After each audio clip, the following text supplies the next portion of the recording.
Bonjour ou bonsoir. J'espère que vous avez passé de bonnes fêtes et que vous allez bien. Nous découvrons aujourd'hui ensemble une autre enquête d'Hercule Poirot et du capitaine Hastings. Alors sans plus tarder, on va commencer. La disparition de M. Davenheim. Assis auprès de la table de thé, Poirot et moi, nous attendions notre vieil ami l'inspecteur Japp qui devait partager notre goûter. Un coup sec précéda de quelques instants l'entrée brusque de Japp. « J'espère que je ne suis pas en retard, dit-il en saluant. Pour ne rien vous cacher, j'étais en train de bavarder avec Miller, l'inspecteur qui s'occupe de l'affaire Davenheim. Je dressai l'oreille. Depuis 3 jours, les journaux étaient pleins de l'étrange disparition de M. Davenheim, principal associé de la firme Davenheim et Salmon, les financiers et banquiers bien connus. On l'avait vu sortir de chez lui le samedi précédent, et il n'avait pas reparu. Je brûlais d'arracher à Japp quelques détails intéressants. J'aurais cru, remarquai-je, qu'il était impossible de disparaître à l'heure actuelle. Poirot avança une assiette de minuscules tartines beurrées et dit vivement « Qu'entendez-vous par disparaître? À quelle sorte de disparition faites-vous allusion? Les disparitions sont-elles donc classées et étiquetées? Demandai-je en riant. Mais naturellement, elles le sont. Elles se ramènent à 3 catégories. La première, la plus connue, est la disparition volontaire. La deuxième, la perte de mémoire et de personnalité, car rare, qui se rencontre de temps en temps. Le troisième, meurtre avec escamotage plus ou moins heureux du cadavre. Considérez-vous ces 3 cas comme impossibles? Oui, à peu près impossible à mon avis. On peut perdre la mémoire, évidemment, mais il est bien sûr que quelqu'un vous reconnaîtra un jour. Surtout s'il s'agit d'un homme aussi connu que Davenheim. Ensuite, les corps, on ne peut pas les volatiliser dans l'air ambiant. Tôt ou tard, ils sortent de leur cachette, de leur sous-bois, de leur malle. Le meurtre est découvert. Avec les moyens de communication modernes, on a peu de chances de ne pas être attrapé. La fuite, dans un pays étranger, les ports et les gares sont surveillés. Mon cher ami, dit Poirot, vous faites une légère erreur. Il ne vous vient pas à l'esprit qu'un homme qui a décidé de se débarrasser d'un autre homme, ou de lui-même, puisse être chose si rare. Un homme méthodique, il peut avoir apporté à sa tâche toute l'intelligence et tout le talent nécessaires, ainsi que le calcul soigneux du moindre détail, et dans ce cas, je ne vois pas pourquoi il ne réussirait pas à duper la police. La police peut-être, mais pas vous, dit Japp avec bonne humeur, et le regard brillant de malice. On ne trompe pas, Hercule Poirot. Le détective essaya sans beaucoup de succès de paraître modeste. Mais si, moi aussi, pourquoi pas. Il est vrai que j'aborde ce genre de problème avec une science exacte, une précision mathématique, qui semble hélas trop rare parmi les détectives de la nouvelle génération. Le sourire de Japp s'élargit. C'est possible. Mais Miller, qui s'occupe de cette affaire, est un vieux routier de la profession. Vous pouvez être sûr qu'aucune empreinte, aucune cendre de cigarette, miette de pain, bout sur le paillasson ou poil de chat sur le dessus de lit ne lui échappera. Vous n'allez pas vous mettre à nier la valeur de ces petits détails, Poirot. En aucune manière. Toutes ces choses sont fort utiles, chacune dans son genre. Le danger est qu'elles peuvent prendre plus d'importance qu'elles n'en ont réellement. La plupart des détails sont insignifiants. Seuls 1 ou 2 sont d'une importance capitale. C'est sur le cerveau et la matière grise, il se tapait le front, qu'il faut compter. Les sens sont trompeurs. La vérité se manifeste au-delà de nous, pas en dehors. Vous ne voulez tout de même pas dire, Poirot, que vous entreprendriez de démêler un cas sans bouger de votre chaise? Mais si, c'est exactement ce que je veux dire. Je m'en charge, à condition qu'on m'expose tous les faits. Je me considère comme un spécialiste de la consultation. Japp se frotta les mains d'un air démoniaque. Je veux être pendu si je ne vous prends pas au mot, Poirot. Je vous parie 5 livres que vous n'êtes pas capable de mettre la main, ou plutôt de me faire mettre la main, sur M. Davenheim, mort ou vif, avant 1 semaine à partir d'aujourd'hui. 1 semaine, vous dites? Oui, 7 jours, à compter de ce soir. Parfait, mon ami, j'accepte. Le sport est votre manie. À vous, anglais. Et maintenant, si vous voulez bien me communiquer les faits. Samedi dernier, selon son habitude, M. Davenheim a pris à Victoria le train de 12h40 pour Chingside. où se trouve sa splendide propriété des cèdres. Après le déjeuner, il fit un tour sur ses terres et donna différents ordres aux jardiniers. Tout le monde s'accorde à dire qu'il était absolument dans son état normal. Après le thé, il entr'ouvrit la porte du boudoir de sa femme pour dire qu'il allait jusqu'au village mettre quelques lettres à la poste. Il ajouta qu'il attendait un certain M. Lowen pour une affaire. S'il arrivait avant son retour, on devrait l'introduire dans le bureau et lui dire d'attendre. M. Davenheim sortit alors par la porte principale, longea sans hâte l'allée centrale, sortit par le portail, et on ne l'a plus jamais revu. Depuis ce moment, il s'est évanoui dans la nature. Joli tableau, les cèdres, des jardiniers, un bureau de poste de village. Ce mystère est posé dans un cadre adorable, murmura Poirot. Mais continuez, mon ami, je ne veux pas vous interrompre. Un quart d'heure plus tard environ, un monsieur grand, brun, avec une petite moustache noire, sonna à la porte principale et expliqua qu'il avait rendez-vous avec M. Davenheim. Il donna son nom, Lowen, et selon les instructions du banquier, on l'introduisit dans le bureau. 1 heure s'écoula. M. Davenheim ne rentrait pas. À la fin, M. Lowen sonna de nouveau et expliqua qu'il ne pouvait plus attendre à cause de l'heure de son train de retour. Madame Davenheim s'excusa de l'absence de son mari, qui lui parut inexplicable puisqu'il lui avait dit qu'il attendait un visiteur. M. Lowen exprima ses regrets et se retira. Les heures s'écoulèrent, et comme tout le monde le sait, M. Davenheim n'est jamais rentré. De bonne heure, le dimanche matin, on a avisé la police. Mais elle ne put rien découvrir. M. Davenheim semblait s'être littéralement envolé.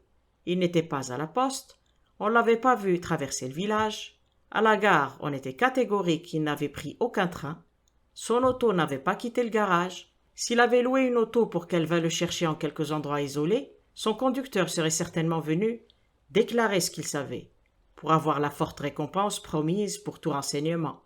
Il y avait, il est vrai, des courses à Enfield, à 5 milles de là, et en marchant jusqu'à cette gare, il aurait pu passer inaperçu dans la foule. Mais depuis, sa photographie avait paru dans tous les journaux avec un signalement complet, et personne n'avait pu donner de ses nouvelles. Lundi matin, une découverte sensationnelle.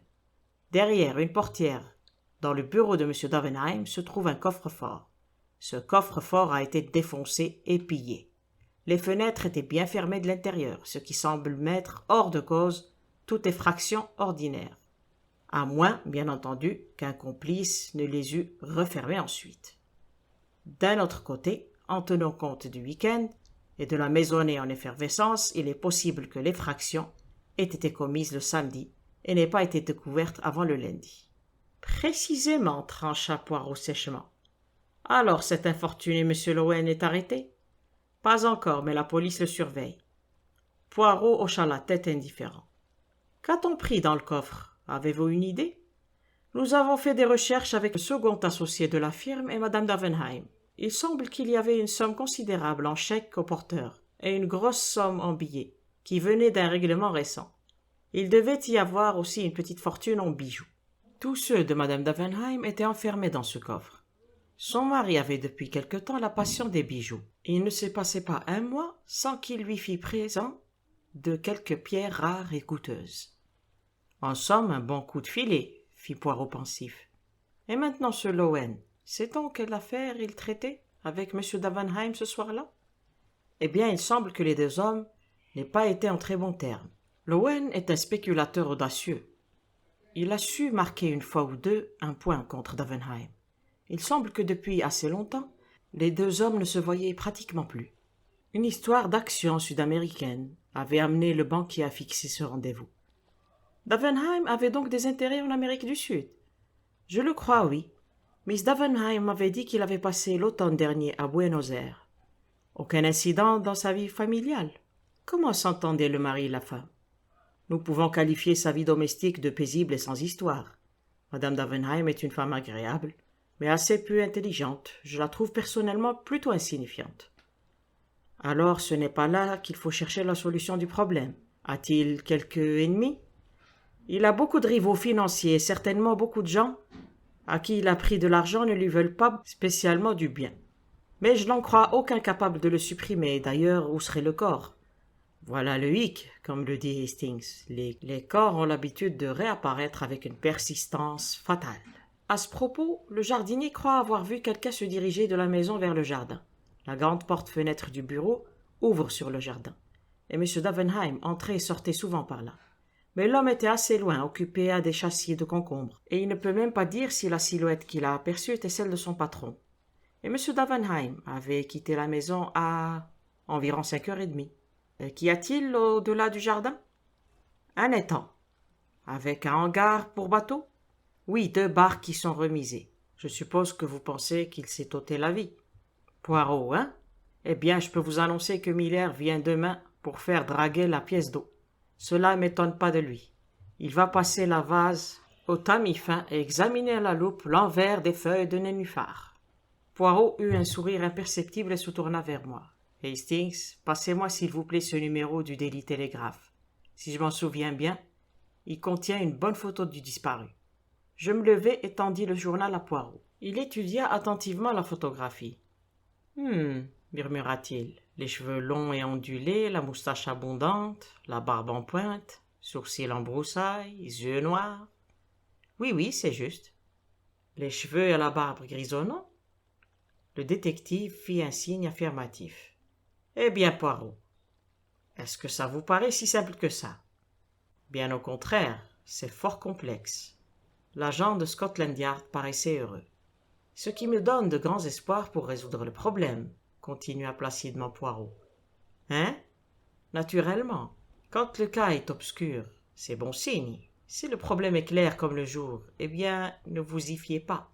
C'est qu'il a été trafiqué par quelqu'un. Japp soupira résigné. 1 semaine, Poirot. Vous me communiquerez toutes les nouvelles découvertes, en particulier les résultats de votre consciencieux inspecteur Miller. D'accord, marché conclu. Poirot s'en alla. Eh bien, dit Poirot, quand nous fûmes seuls, vous vous moquez pas de papa Poirot, n'est-ce pas? Il me menaçait du doigt. Vous n'avez pas confiance en ma matière grise, hein?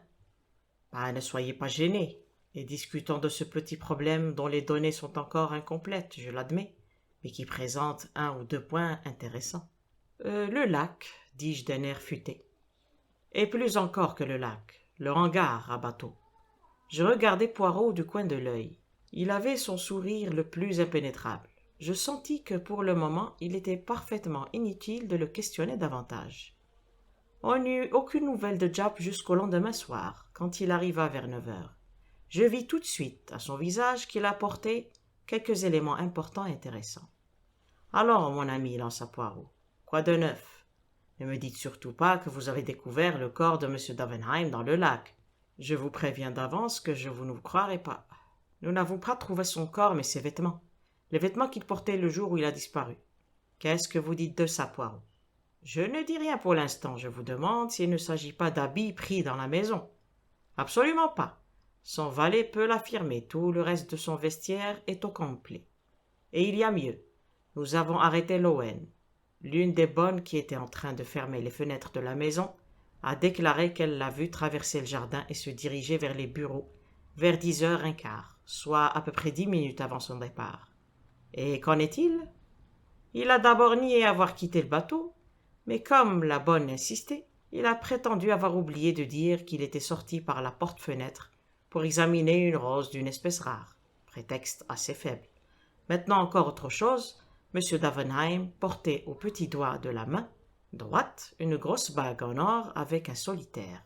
Eh bien, cette bague a été mise en gage à Londres samedi soir par un homme nommé Billy Kellett. Un triste individu, fiché, qui a fait 3 mois de prison l'automne dernier pour avoir volé une montre en or à un vieux grand-père. Il a essayé de gager la bague au moins dans 5 endroits différents et n'a réussi qu'au dernier. Ensuite, il a bu généreusement dans plusieurs pubs et s'est bagarré avec un docker, ce qui lui a valu d'être traîné au poste. Je suis allé voir à Bow Street avec Miller. Il est maintenant suffisamment dégrisé, et nous l'avons presque tué de frayeur en insinuant qu'il pouvait bien être accusé de meurtre. Voici son histoire. Écoutez ça, monsieur Poirot, c'est pour le moins curieux. Kellett était donc aux courses d'Enfield samedi, plutôt à l'affût d'un bon portefeuille à voler que d'un cheval sur lequel parier. La journée était mauvaise, il n'espérait plus avoir aucune chance et s'est engagé sur la route de Chingside et s'est assis dans un fossé pour se reposer avant d'entrer dans le village. Quelques minutes plus tard, il a remarqué un homme se dirigeant vers le village, un aristo, le teint brun, et la moustache épaisse. Fallait voir comment il était fringué. Pas un riche, cutéreux, non, non. Rockefeller, Lord Mountbatten. Oh, le mec, il puait la Rolls-Royce et le caviar à 20 mètres. Kellett était à demi dissimulé dans un tas de cailloux au moment d'arriver à sa hauteur. L'homme a jeté un coup d'œil furtif autour de lui et la route lui semblait déserte. Il a tiré de sa poche un petit objet qu'il a lancé par-dessus la haie, puis s'est dirigé vers la gare. L'objet qu'il avait jeté était tombé sur les cailloux avec un petit tintement, qui avait éveillé la curiosité de l'homme assis dans le fossé. Il se mit à genoux dans l'herbe et ne tarda pas à découvrir la bague. Voici le récit de Kellett, mot pour mot. À mon avis, il a rencontré Davenheim dans le chemin et l'a assassiné pour le voler. Poirot secoua la tête. Bien improbable, mon ami. Il n'avait aucun moyen de se débarrasser du corps. On l'aurait découvert depuis. Deuxièmement, la manière dont il a ouvertement gagé la pierre rend invraisemblable qu'il est acquise par un meurtre. Troisièmement, ce genre de filou, à la petite semaine, est rarement un assassin. Quatrièmement, puisqu'il est en prison depuis samedi, ce serait une coïncidence trop forte qu'il soit capable de donner une description exacte de Lowen. Japp fit un signe affirmatif. Je ne dis pas que vous n'ayez pas raison, mais tout de même, ne voulez-vous pas que des juges prennent au sérieux le témoignage d'un vulgaire voleur à la tire? Ce qui me paraît bizarre, c'est que Lowen n'ait pas trouvé un moyen plus habile de se débarrasser de la bague. Poirot haussa les épaules. « Mais pourquoi l'avoir enlevé du corps » m'écriai-je. « Il peut y avoir une autre raison, dit Japp. Savez-vous que, tout juste derrière l'étang, une petite porte s'ouvre sur les coteaux, et qu'en moins de 3 minutes de marche, vous arrivez et devinez où? À un puits de chaux vive. »« Seigneur » m'écriai-je, croyez-vous que la chaux qui aurait pu détruire le corps serait incapable d'attaquer le métal de la bague? Exactement. Voilà qui explique tout, me semble-t-il. Quel crime horrible! D'un commun accord, nous nous retournâmes tous les deux vers Poirot. Il soupira et se tourna vers Japp. Il demanda « Savez-vous, mon ami, si monsieur et madame Davenheim occupaient la même chambre ?» La question semblait si ridiculement hors de propos que pendant quelques instants nous nous regardâmes sans rien dire. Puis Japp éclata de rire. « Sacré Poirot, avec vous je m'attends toujours à quelque chose de génial. Je ne peux pas répondre à votre question, pour l'excellente raison que je n'en sais rien. Vous pourriez le savoir. Oh oui, probablement, si vous y tenez absolument. Merci, mon ami, je vous serais reconnaissant si vous pouviez me fournir ce renseignement le plus vite possible. » Japp le considéra avec stupéfaction. Mais Poirot semblait nous avoir oubliés tous les deux. Le policier secoua tristement la tête en me regardant et murmura « Le pauvre vieux, la guerre lui a donné un rude coup. » Puis il se retira. Comme Poirot semblait toujours plongé dans un rêve, je pris une feuille de papier et m'amusai à griffonner quelques notes. La voix de mon ami me fit sursauter. Il était sorti de sa méditation et semblait frais et dispos. « Que faites-vous là, Hastings ?»« J'étais en train de noter les points intéressants de cette affaire. »« Voilà que vous devenez enfin méthodique, » dit Poirot d'un ton approbateur. J'essayai de dissimuler ma satisfaction. « Voulez-vous que je vous les lise ? Allez-y. » J'éclaircis ma voix. Premièrement, de toute évidence, c'est bien Lowen qui a forcé le coffre. Deuxièmement, il en voulait à Davenheim. Troisièmement, il a menti en affirmant d'abord qu'il n'avait pas quitté le bateau. Quatrièmement, si vous acceptez l'histoire de Billy Kellett, Lowen ne peut manquer d'y être impliqué. Je m'arrêtai. « Eh bien ?» demandai-je, car je sentais que j'avais mis le doigt sur des détails intéressants. Poirot me regarda avec pitié et secoua lentement la tête. « Mon pauvre ami, vous n'êtes vraiment pas doué. Le détail important, vous ne l'apercevez jamais. Aussi, tout votre raisonnement tombe à l'eau. » « Comment ça ?» Laissez-moi vous exposer 4 points de base. D'abord, Lowen ne pouvait pas savoir qu'il aurait l'occasion d'ouvrir le coffre. Il venait pour un entretien d'affaires. Il ne pouvait pas prévoir que M. Davenheim serait allé mettre une lettre à la poste et qu'il serait ainsi seul dans le bureau.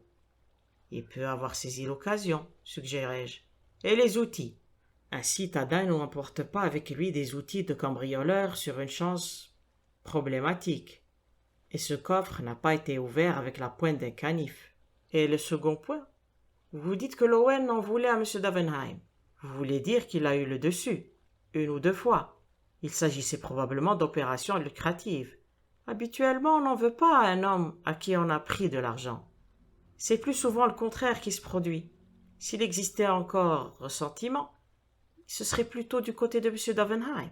Vous ne pouvez pas nier que Lowen ait menti en affirmant qu'il n'a pas quitté le bureau.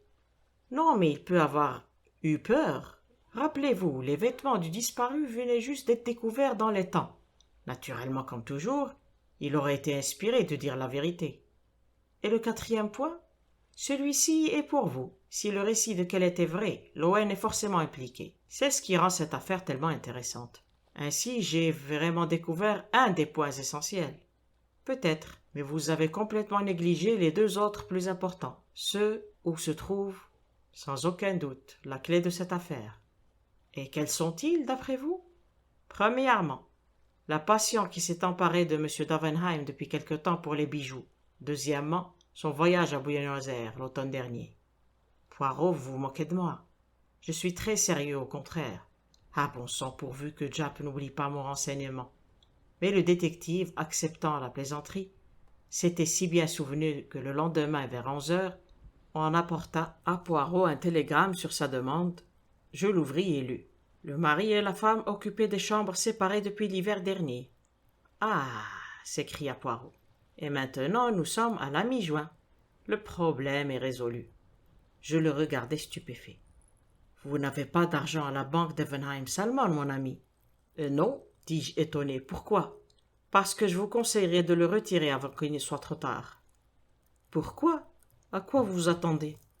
Je prévois un énorme crash dans quelques jours, peut-être plus tôt, ce qui me fait penser que nous devons à Japp la politesse d'une réponse télégraphique. Un crayon, s'il vous plaît, et une feuille de papier. Voilà.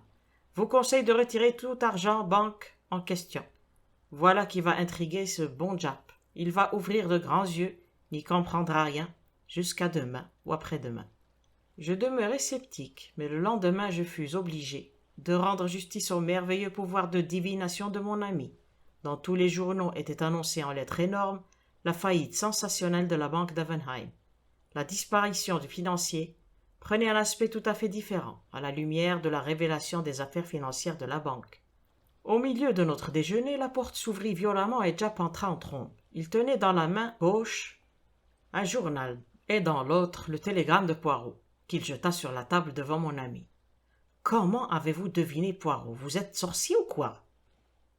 Poirot souriait placidement. « Ah, mon ami, après votre dépêche, ce fut une certitude. Depuis le commencement, il m'a semblé que l'effraction du coffre était quelque chose d'extraordinaire. Des bijoux, de l'argent en billets, des lettres au porteur. Tout cela est si commode, trop commode. Il paraissait à peu près certain que tout était préparé d'avance. Et puis cette manie récente d'acheter des bijoux. C'est simple. Les fonds qu'il acquérait, il les convertissait en bijoux, que très probablement il remplaçait ensuite par des imitations. C'est ainsi qu'il mit en sûreté, sous un nom d'emprunt, une fortune considérable pour en jouir le temps venu, quand on lui aurait laissé le chemin libre. Ses préparatifs terminés, il prend rendez-vous avec Lowen, qui a eu le tort dans le passé de contrarier une ou deux fois le grand homme. Il perce un trou dans le coffre, donne l'ordre d'introduire le visiteur dans le bureau et quitte la maison pour aller où? Poirot s'arrêta et étendit la main pour prendre un autre œuf à la coque. Il fronça les sourcils. « Il est vraiment inconcevable, murmura-t-il, que les poules pondent des œufs d'une grosseur différente. Quelle symétrie peut-on avoir sur cette table? On pourrait au moins les asseoir par taille, chez les crémiers. » « Peu importe les œufs, dit Japp avec impatience. Que les poules pondent des œufs carrés, si elles veulent. Dites-nous où est allé ce gaillard, en quittant les cèdres, du moins si vous le savez. Bien sûr que je le sais. Il est allé droit dans sa cachette. Ah, ce M. Davenheim. Il peut y avoir quelques petits défauts dans ses cellules grises, mais elles sont de première qualité. On doit lui reconnaître ça. Où est-il caché? Beugla Japp. Dans un endroit remarquablement ingénieux. Pour l'amour du ciel, Poirot, dites-nous où. Le détective rassembla soigneusement tous les débris de coque d'œuf de son assiette. Il les plaça dans le coquetier et retourna la coquille vide par-dessus. Cette petite opération terminée, il sourit satisfait, rayonnant. Il se retourna avec bienveillance vers nous. « Allons, mes amis, vous êtes des hommes d'esprit, posez-vous la question que je me suis posée à moi-même. Si j'étais à sa place, où je me serais caché? Hastings, répondez. Eh bien, je suis assez incliné à croire que je ne me serais pas caché du tout. Je serais resté à Londres, au cœur de la grande ville. J'aurais circulé en bus ou en métro comme tout le monde.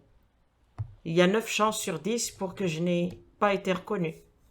Que perdu au milieu de la foule. Poirot se retourna avec un regard interrogateur vers Japp.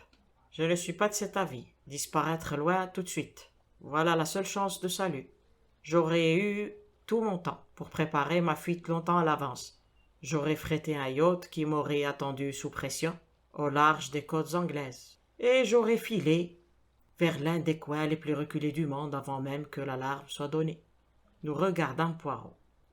Et vous, qu'est-ce que vous auriez fait? Il garda le silence un instant. Un sourire étrange flottait sur ses lèvres. Mes amis, si je devais me cacher de la police, savez-vous où je me cacherais? En prison. Comment? Vous cherchez M. Davenheim pour le mettre en prison. Vous n'aurez jamais l'idée de regarder s'il y est déjà. Vous me dites que Mme Davenheim n'est pas une femme très intelligente. Cependant, si vous l'amenez à Bow Street et si vous la confrontez avec le dénommé Billy Kellett, elle le reconnaîtra, en dépit de sa barbe et de sa moustache rasée, de ses cheveux en broussailles et de ses vêtements minables. Une femme reconnaît toujours son mari, même quand le monde entier s'y trompe. Billy Kellett, vous êtes devenu fou, Poirot. Ne vous ai-je pas dit que Kellett était fiché à la sûreté? Ne vous ai-je pas dit que M. Davenheim était un homme remarquablement intelligent? Il préparait son alibi depuis longtemps. Il n'était pas à Buenos Aires l'automne dernier. Il était en train de créer le personnage de Billy Kellett, en se faisant condamner à 3 mois ferme, de sorte que la police ne puisse avoir aucun doute, le moment venu. Il jouait gros jeu. Rappelez-vous, une fortune colossale en jeu. Même temps que sa liberté. Ça valait bien la peine de subir quelques désagréments passagers. Seulement, oui. Eh bien ensuite, il dut porter une fausse barbe et une perruque. Il lui fallait refaire son propre personnage, vous voyez. Et dormir avec une fausse barbe n'est pas facile. On peut être découvert. Il ne put donc prendre le risque de continuer à partager la chambre de sa femme.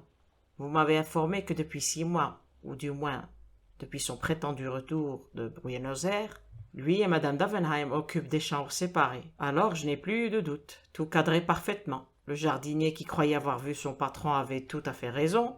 Davenheim est allé dans le hangar à bateau et il a revêtu sa tenue de route, et vous pouvez en être sûr, avait été soigneusement dissimulé du valet. Il a jeté ses vêtements dans le lac et a continué à poursuivre son chemin en vendant la bague ouvertement.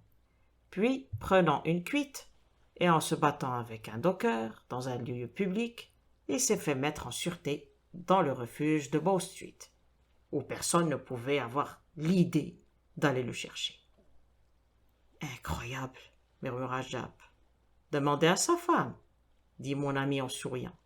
Le lendemain, une enveloppe recommandée était posée devant l'assiette de Poirot. Il l'ouvrit et un billet de 5 livres s'en échappa. Les sourcils de mon ami se froncèrent. Ah, sacrebleu, qu'est-ce que je vais en faire, ce pauvre Japp? Ah, une idée. Nous allons faire un bon petit dîner tous les 3. Ça me consolera. C'était vraiment trop facile, j'ai honte d'avoir gagné si facilement. C'était comme arracher un bonbon à un enfant sans défense. Hastings, qu'est-ce que vous avez à rigoler ainsi? Fin. J'espère que l'histoire vous a plu. On se retrouve bientôt pour une autre. À très bientôt. Au revoir et merci.